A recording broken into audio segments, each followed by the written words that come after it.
First of all, thanks a lot for your time and for your help with the interview. Yeah, sure. Pleasure to be here. um, the first question I usually ask is about a recent skill you learned in the game. Yeah, I've been watching your videos actually. I was expecting that question. Okay, good. So Let you me know see. the drill. Yeah. The recent skill. That's a hard question to answer because I've been Hmm. learning so much lately since I've just been playing for 2-3 months. But I will mention three things I believe I've learned that have helped me in competition. So the first thing would be movements. Always try to be flying around and not ground walking, since you always want to be moving quickly um, yeah. And then it's kind of like a beginner thing. Maybe not, but the DT flick, learning to reload the DT properly is something I learned after playing about 30 days. So that's something I would also recommend. Something that's kind of recent, but still, very useful for me. And then, but not just learning the DT reload itself, but learning it when you're flying around, when you're peeking, peeking over the shoulder and that kind of stuff. So learning it even when you're under pressure. And I Hmm. also think one thing that's super important I've learned is map awareness. So every time I pod, I will always look around and see where my enemies are dropping. Did a team hard dropped? Am I to the far right? Where are the others? And also looking at the other platform, right? So if you're podding like far out, you want to watch the other platform and be like, okay, where are the others? Are they going to Frontier? Okay, we gotta drop Summit and watch out for Frontier. Hmm. So that these are like the three skills that I've learned that I think that stands out to me right now. Interesting. When you are still in the pod, when you get into the pod, do you discuss Mm. with your teammates the strategy already, or do you wait till you drop and then you look around?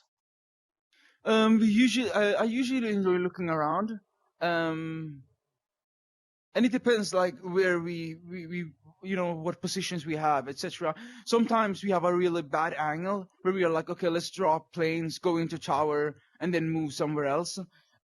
Because we don't have a good angle, like a good drop.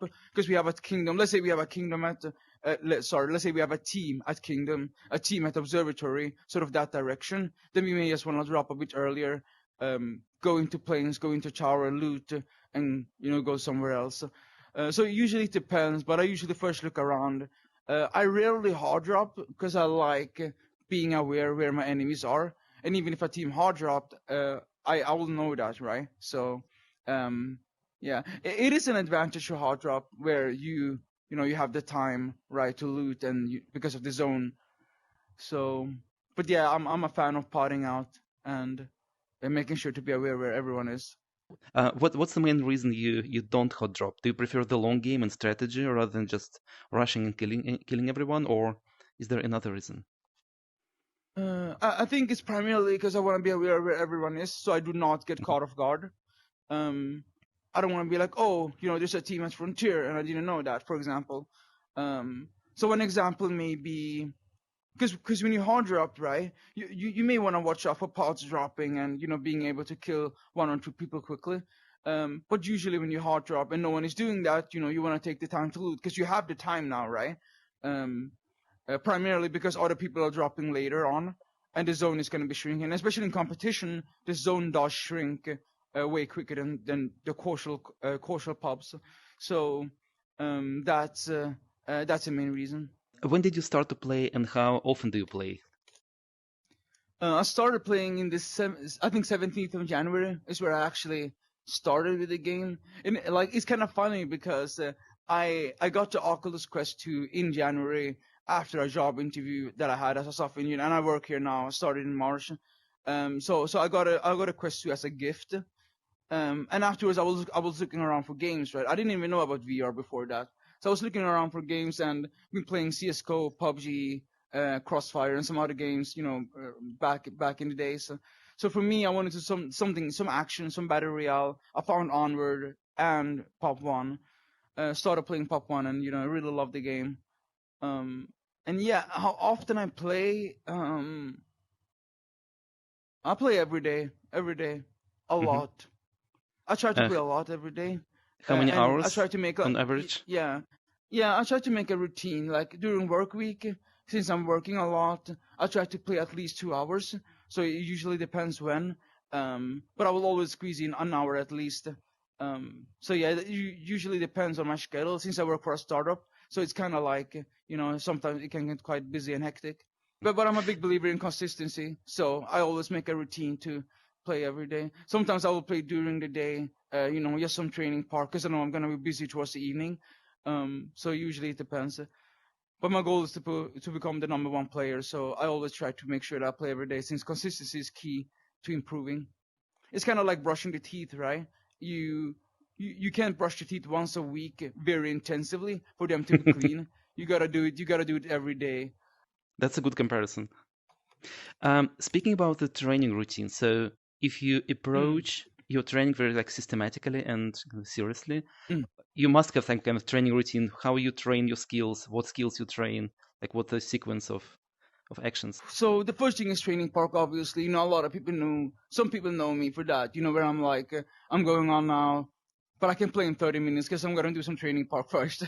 Hmm. I have what I usually do is 250 ammo Seiko lately, 250 ammo AWP, 1,500 ammo on AKM, and then 160 ammo on the DT. So this is my usual routine now for warming up. And by the way, 250 ammo on the sniper is 5 boxes. The AR ammo, the yellow ones, that's 5 boxes, and then 2 boxes of DT. So that's what I do now. But when I have time, let's say weekends, I will double that amount. So I will do 500, 500 on the sniper stuff, and then AKM, I will do 3,000, and then DT 400, or yeah, I think it's 400 ammo. No, 400 is 5 boxes, but I will do 5 boxes on DT. That's Hmm. kind of what I do in training park, and what I will try. I try not to just stand around and shoot. I try to move. I try to practice. The head peaks. I can even I have a beautiful one-on spray with the AKM now, which I've been practicing a lot. And I will even practice quick scoping with the AWP, which people know. But I will do it also trying like when you jump and try to head peek and then do a quick scope. So I will do a lot of different things, especially with the DT as well. Head peeking with the DT, flying around shooting, um, climbing, holding onto the wall and shooting as well with the DT and reloading quickly.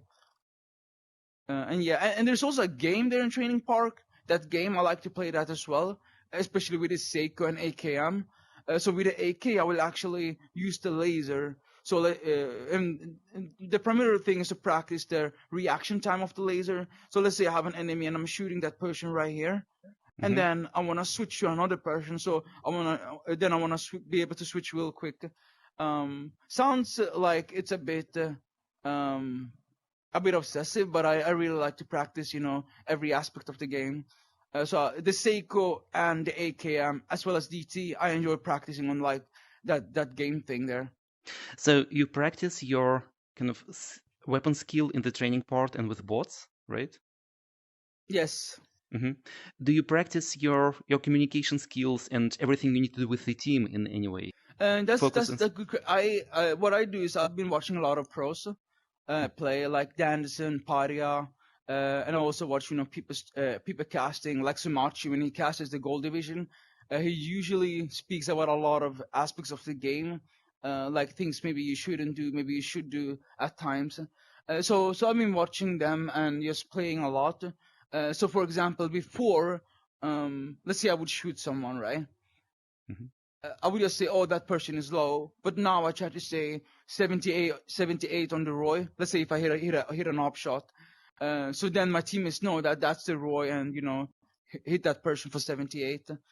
Um, yeah, so I try to just watch a lot of other people play and learn from that. When you communicate with your team, what kind of markers do you use? Is it only blue or do you use yellow, red, and other We only markers? use blue. I think the pings, from my experience, I think the pings can be confusing at times because they make noise and that kind of stuff. You should use them. You should use them sparingly. I would say don't use them too often. So if you and your team are here, let's say we are here right now. Let's go to complex. Let's say you don't have to ping going to complex. That's just unnecessary noise and just it is a distraction after all, because you're gonna hear the voice of the ping, and then you're gonna look at it, right? What did the person ping? I always try to focus on the voice communication instead of pinging around. And even if you actually try to use all of the pings, it's kind of it's kind of difficult because you have to switch them all the time. Maybe someone can do them fast, but still, it's not effective in my opinion. But you should Hmm. ping sometimes. If let's say you see an enemy, you hit an enemy, you have a purple up, 148 headshot, and you'd be like, oh, the ROI is super low.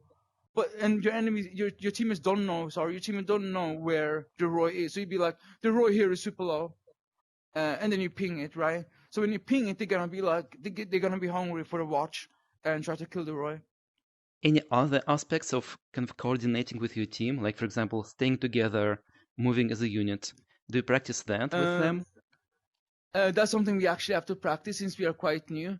That's something we learned in our first comp as well. Since I've played a lot with my teammates, but competition we have only played one season, our first season together. So that's something we still have to practice. One thing you should do is not go somewhere without calling to your teammates. That's something I've learned and seen from our own experience. Where me myself in the beginning, I will go somewhere and be like, I'm coming back real quick or loot real quick, and then we end up just getting really split off because I wasn't calling where I was gonna go.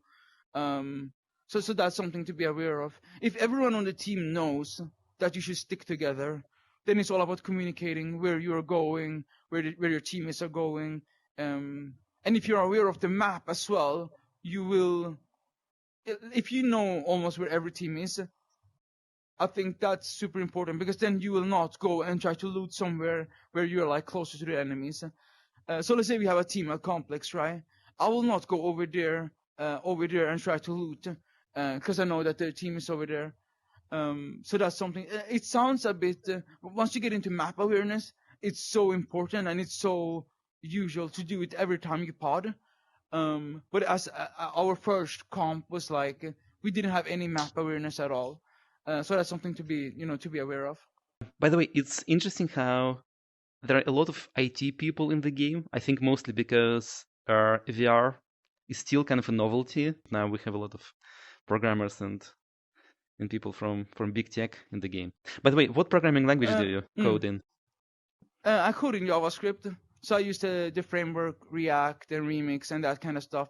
I do web development primarily, both backend, which is like the infrastructure of the web, and then the front end, which is like how things look, like the user Hmm. interface.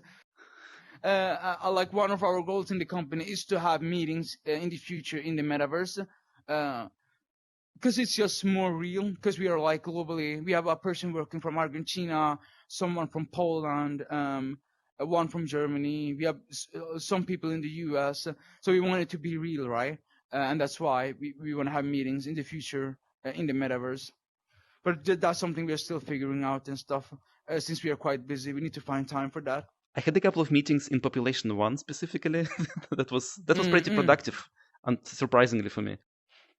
Yeah, but we need a whiteboard and that kind of stuff since we are drawing things, ideas, for example, or speaking about something or presenting something, maybe a new infrastructure design, etc. So that is also why the metaverse it can be useful in VR. Yeah, makes sense. I can understand that there are no whiteboards in Population One, but you can kill project Mm, manager you don't like, so that's a bonus. yeah.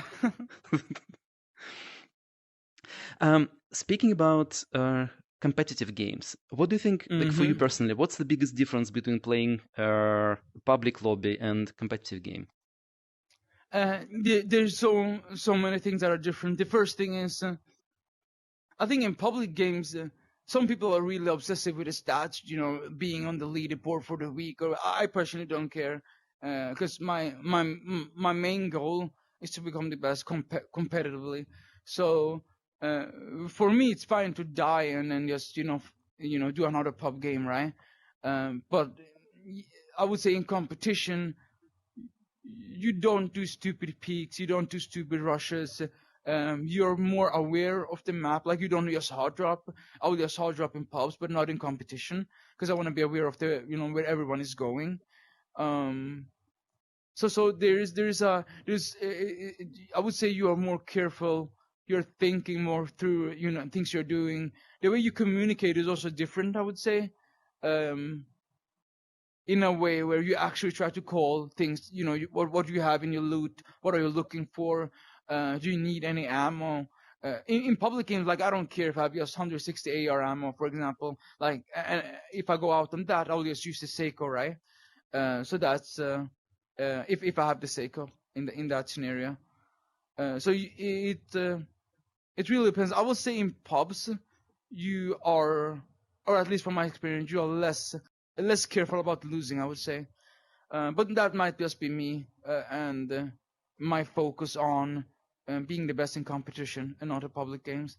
And also to a point, when you get good to a point, public games become boring, especially when you solo pub, or when you just pub in general, because just it's so different and it just gets boring in that, if that makes sense, Mhm. because it not always, but a lot of the times you play with people who are new in the game, against people who are new in the game as well, so you just end up farming them. And a lot of times people camp in pubs, which also is kind of boring. You're on a fight. So lately I've just been doing training park and death matching like a ton, and that's been useful for me, because I want to make sure that the time I play Pop 1 is used in an efficient way. So if I come into Pop 1, I'll do training park, death matching. I'll rarely do pops during work week since I don't have that much time. And I'll also play a lot of one-on-ones. One-on-ones are like something I play with my teammate Shizi. I play with him a lot of one-on-ones. You said that your goal is to become number one in the competitive Mm-hmm. world, population one. It's a pretty long-term Mm-hmm. goal, so there must be some kind of stages or I don't know progression posts that you measure Mm-hmm. yourself against. Like what's your path you see in front of you? Yeah, I Mhm. usually rewatch the games I play, as well as taking notes of things that I have to improve on. I had a big population one Google document before, like taking notes of things I'm learning. And I also always try to think of things like recently I've been thinking of clutching scenario which I had in pub where I died to a 1-on-3, and I was thinking about how I could have done that differently. So I always try to um, you know analyze my play. Like I don't just play and move forward. I play, analyze what I've done, what could I've done differently, and then move forward. Because the key is to learn, right? You always want to be learning. That's why some people hit a plateau where they reach level 60, some division in competition, and they have stayed there for like ages. Um, I'm not gonna say that's the primary reason why they're just stuck there, but I will say that's one of the things is that I'm always critical to myself. Like every single thing, I'm super hard on myself. Like, oh, I should have done that better. Even if the D2 reload messes up sometimes, like I will remember that to next time. Maybe I should have reloaded it a bit slower, but I still would have hit that shot, for example. As for competition, I mean, it's a team game after all, right? So to become the best, you gotta push your teammates as well. That's something I always do. Tell my teammates, to play every day. Consistency is key, um, and that's super important for me as well. Um, yeah, because it's a team game after all. So you can't become the best. You may become the best player, like individually in terms of game mechanics, or clutching skills, or opping or AKM. Um, but actually becoming the number one team, you will have to push your teammates as well. For someone who started just 3 months ago and you're already playing competitively, it's a Mm. pretty quick kind Mm-hmm. of path forward. What do you think is Yeah, the biggest yeah. difference between your kind of training regime or how you play and other people that you Mm. see? I think one thing that I'm doing differently is taking an approach where I'm actually studying the game from like the ins and outs of the game. So I would actually like go to top diamond players and like ask them a lot of questions, discuss things with them. I was in a voice call with Sumachi, who's like one of the legends of the game twice, and I would just talk to him, about various aspects of the game, and I would just ask a lot of questions.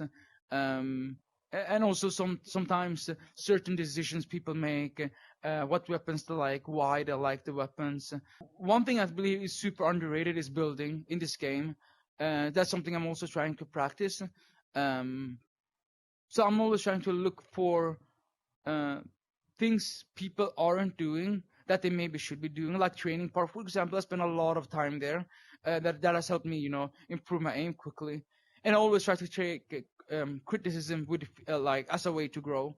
A lot of people try to be, defend themselves whenever they get criticized about something. For example, my uh, criticism recently may have been movement, that I should be able to, like, I should not peak from the same position. Like if I peak once, I shoot here. It's better for me to move maybe behind the plane and peak there the next time. So you never want to be peaking from the same position. So yeah, Okay. take criticism as a way to grow. Be consistent.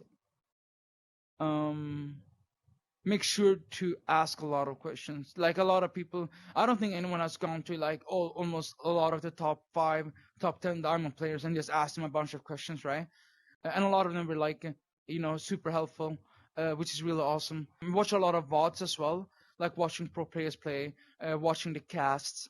I believe that's also super super helpful. And watching your own gameplays, I believe, is super important as well. Watching them and always thinking, what did I do good? What should have I avoided? And as well as what should I have done differently? Can you give an example of a question you asked so much, like what specifically you wanted to learn from the top players? I think one thing I've asked a lot of them, Orzo and Sumachi, is where to drop, because you're pouting. In my first comp, I was a bit worried. Where should I drop? Should we even hard drop and that kind of stuff? So I was wondering, where should I drop? Uh, and as I've learned of map awareness, being aware of the map where enemies are, uh, from my conclusion, I've come to the conclusion where it's better, not always the best thing, but for me, it's the best thing to always pod, be aware of them, where the enemies are going, and then drop. So that's one thing I've asked them. Many of them have said, like so much. He told me that maybe in one comp game, because it's 5 games per session, so maybe in one game you should hard drop. Um, and then Orzo told me always to like part away from the enemies. But yeah, that's one thing I've asked many players, since I really wanted to know where should you drop, what is the best position, or not the best position specifically, but what is the best approach to potting. I talked to a lot of people as well, and it's amazing how Mm. sometimes the community can be not just community, specific people can be very supportive and helping when you ask them. Yeah, yeah. There's a lot of people there. Very, very supportive. I remember my first comp game, I asked Padia for advice. Padia, he's in Cobra EU with complete guarantee. But I asked him for it. He wrote me like an essay of like stuff I should keep in mind for my first comp game. He was just super helpful. Danderson as well has been also really helpful. Danderson has been very supportive. Also one of the top players. Really, really kind. Um, a lot of other players too, Papillion, my clan Ares as well, where I'm in now. They're also really supportive, have helped me a lot, gave me a lot of feedback. Um, my teammates too gave me a lot of feedback too, and throughout the last season, they've been giving me feedback on things I should improve on, things we need to improve on as a team, etc. So I believe, and there will always be people that may want to bring you down, but you should see that, take that as a fuel and motivation. I think it's also important to believe in yourself, because not everyone is going to want you to succeed, right? So you want to have a strong self belief and knowing that, um, some people go into the game, just want to play, just want to have fun, um, and are not too worried about losing. But for me, it's like losing is of course, losing is learning, right? But for me, losing is still one of the worst things that can happen. So like I'm going in with the mindset of winning every single game of the session and dominating. That's how I go in with the mindset, like very confident. And even if you lose, um, you should use that loss as a motivation for next time to even go harder. So that's something I believe is super important. That you need to be confident, and even if some top players say something, oh, this is gonna take you a long time, to improve or whatever, or this usually takes you 6 months to do, or this took me 3 months to do. Always have the mindset that you're gonna do things 10x faster than everyone else if you want to become the best. So I'm a big believer in being confident and having a strong self belief to a point where um, to a point where you can already visualize yourself winning. I believe that's important. I read a book called With Winning in Mind, an audiobook, and that book spoke specifically about visualizing yourself to success. So when I go into a game, I go thinking we're gonna win every game, we're gonna come first place, we're gonna rotate properly, we're gonna kill the enemies. Like I'm just thinking of that, right? I'm not going in thinking, oh, we're gonna lose, or like I'm not thinking about any negative scenarios. Like I'm always thinking about the best possible outcome and being confident that we're gonna do it. Interesting. Yeah. Do you use the same Mhm. approach in real life? I do for a variety of things, specifically programming. Dropped out of high school and then landed a job as a software developer. Was a tough journey because it was in the beginning of the pandemic. I'm 21 now. It was the beginning of the pandemic, so a lot of people were, criticizing, saying that, you're gonna go become homeless or whatever because dropping out of high school. Like in the beginning of the pandemic, the economy was going down and stuff. So yeah, people um people thought I was a bit crazy, but yeah, I'm quite successful now, especially for my age. So I had a strong self belief. Seems like I'm a big Naruto fan and stuff. Um, if I say I'm gonna do something, I'm very committed to doing that. Like no matter like to accomplishing it, no matter what people say, um, no matter what negative signs I see, I will still continue committing to it. Nice. I think I saw in your description on Discord that you do martial arts as well. Yeah, I did kickboxing for 6 years. Hmm. That's been helping me a lot as well. Just being confident in general. I was in a club the first 3 years where like it was a brutal club, where we trained really really hard. It was a small Russian club, and it was like really really tough. But that really helped me. Like my trainer always told me, everything starts with the mind, right? So everything you do, if you put your mind into it, you can do 1,000 push-ups. He said, uh, and I was like, what? But eventually, that he grew on me, and I've always had the mindset of where if in my mind I tell myself to do something, I'm just gonna do it. Um, so yeah, learn also learned like a lot of discipline back then. Always showing up on time, and um, when you have a goal, you stick to that. Like you don't let other people um, make that goal less ambitious than you have set it out to be. I love this. Do you see any similarities between your martial combat, I don't know, training or approach and Population One? Yeah, some stuff I like watching pro. So when I used to do a lot of kickboxing, now I just do running and calisthenics since the eventually the gym closed and opened due to COVID. So I eventually quit it at a point. Probably gonna go back at some point. But one thing I see is watching like the top pro players play. Like in kickboxing, that would be Remy Bonjasky, that would be Buakaw in Thai boxing. Like these top players these top fighters, watching them and like learning how they're fighting, techniques and approaches they take. And there's also way more how they train, why they train in a specific way to perfect a specific technique. So there's a lot of aspects that go hand in hand. It is all sports in the end. So yeah. When I talk to people, it's interesting how a lot of Mm. things they say about kind of training and practicing is game related. Like mastering some specific weapon, quick scoping, and so on. But a huge part Mm. is completely outside of the game. It's your mental Mm. toughness, dedication, kind of self-discipline. So it seems Yeah. like there are skills that are very well translated into the real world, not just in Population One. Yeah, I think one thing which is very interesting is like the mind games. If you have a team of very confident players, or let's say you have one confident player, one example I saw recently in the gold division is Shagroid.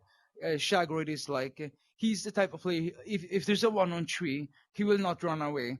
So he's a bit scary because if people knows that that's his team, like two of his teammates are down and that's him left, like you wanna be thinking, should we really push him? Because he's not gonna back off from the 1v3, and he's a really good clutcher, really strong player.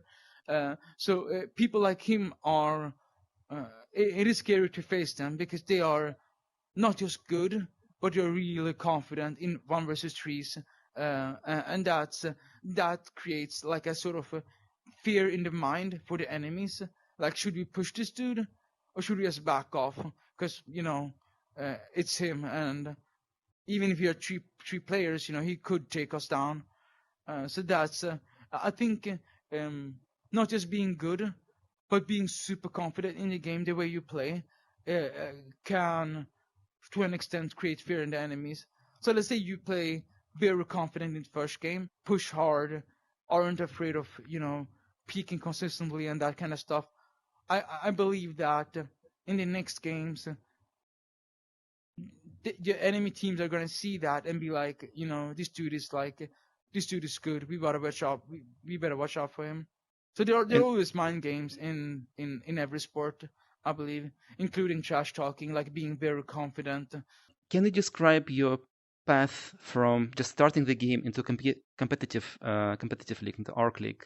How did it happen? Mm. What was the way for you? The way for me was I was looking for some competitive plays, like to play competitively, because I've done that in CS:GO and Crossfire before. So I was looking for that, and I found some Machi's YouTube channel, where his tutorials, and there I found Ark, right? So I found Ark through him, and that's how I joined the Discord server. And then from there, I just started playing. And it's yeah, there's also like a process of finding a team. I think that's not the easiest process, but for me, Ares invited me to their clan, and I've been here ever since. So I started in a team, but it wasn't good enough. So I was just in the clan without a team, and then eventually, me and some friends created a team inside Ares. Was a very intentional path, I would say, a very intentional path. When you enter Mm. a new community, there are usually kind of both cons and pros. Like people can be Mm. defensive, people can be friendly. So how did it work for you? For me, when I joined, I started like, I was asking a lot of questions, asking around about the comp community, asking about some matches since I found Orc via him, so I was asking a lot about him, asking about who are the top players, where are the streams I can watch, and a lot of people were helpful. Some people immediately thought I was an alt account, primarily because I had so little games and was already like in the Discord server and stuff. So that was kind of hilarious. And some people still think I am an alt account, which is kind of weird. And I was very confident, like been improving a lot. And the first comp season I played, even though we didn't, make it to number one spot, I went into the mindset of dominating and beating everyone. So people believe that you're a pro player who just switched to a new account. Yeah, that's something Oh, some people thought because I had like 600 games when I first joined the Arc server, I think, or even 400 games only. So like I had a little game, like less than 1,000. So a lot of people were like, this dude has to be an alt account, which was hilarious. Yeah, and the fact that I was so confident made people even like believe it more that this dude, if he says he's gonna farm everyone, like he has to be an alt account. So that was funny. you said that you played other games before. You do martial arts that helped a lot as well. Like the Mm-hmm. generic attitude towards kind of mastering new skills in real life. Mm. It kind of translated to Mm. Population One. Do you think there were any other factors that helped you to kind of to grow quickly? I think since I had a competitive experience in other games, I think one thing I knew was that there's a part there's an aspect of game sense, there's an aspect of tactics, and the games have recoil, which are different in each game, right? Depending on what game you play. In Population One, that's different from maybe some other games out there, like CS:GO, for example. So I knew that there was these aspects, the aspects of teamwork, etc.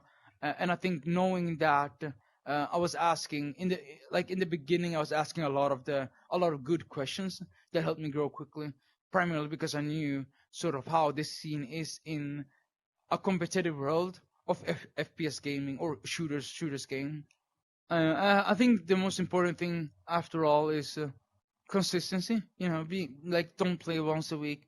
Try to play every day, even if it's just like 30 minutes, maybe 60 minutes. Like, if you really want to improve, it's the I'm last going to thing you find want. I'm going And to find the book that you mentioned. I'm very interested now. should I recommend some books?